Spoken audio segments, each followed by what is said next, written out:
آپ دیکھ رہے ہیں کے نیوز ایچ ڈی میں ہوں حارث علی شاہ گیلانی۔ چلتے ہیں آج کی اہم خبروں کی طرف۔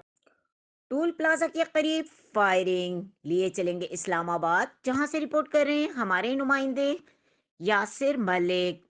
اسلام آباد گزشتہ روز سنگجانی ٹول پلازا کے قریب فائرنگ کے دوران ندیم نامی شہری کی ہلاکت کا معاملے کو دونوں اطراف سے چھپائے جانے کا انکشاف، جبکہ جائے وقوع پر موجود کوئی خون کا نشان موجود نہیں تھا، اور دیگر عوام نے اور عینی شاہد نے یہ کہا جائے کہ گاڑی پر فائرنگ ضرور ہوئی ہے لیکن کسی کا قتل نہیں ہوا، جبکہ راجہ رفاقت نامی شخص جو کہ زخمی حالت میں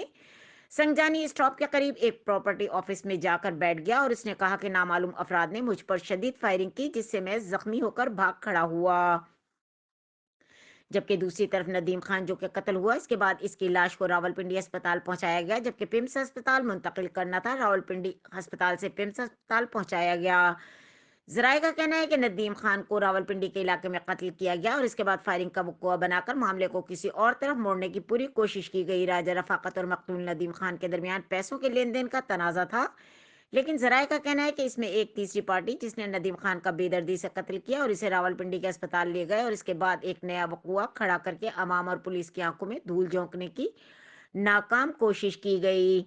جبکہ جائے وقوع اور دور دور تک ایسے شواہد ابھی تک نہیں ملے جس سے یہ ثابت ہو سکے کہ یہاں پر قتل کیا گیا ہے۔ پولیس کی جانب سے حقائق کو مکمل چھپانے کی کوشش کی جا رہی ہے، جبکہ 5 نامعلوم افراد نے فائرنگ کی جس سے صرف راجہ رفاقت زخمی ہوا اور وہ اپنی جان بچا کر وہاں سے بھاگ کھڑا ہوا۔ جہاں پر یہ وقوع رونما ہوا وہاں پر کسی قسم کا کوئی قتل نہ ہوا، قتل کسی دوسری جگہ ہوا ہے۔ مزید خبروں اور اپڈیٹس کے لیے ہمارے ساتھ رہیے گا، تب تک کے لیے اپنا خیال رکھیے گا۔ اللہ حافظ۔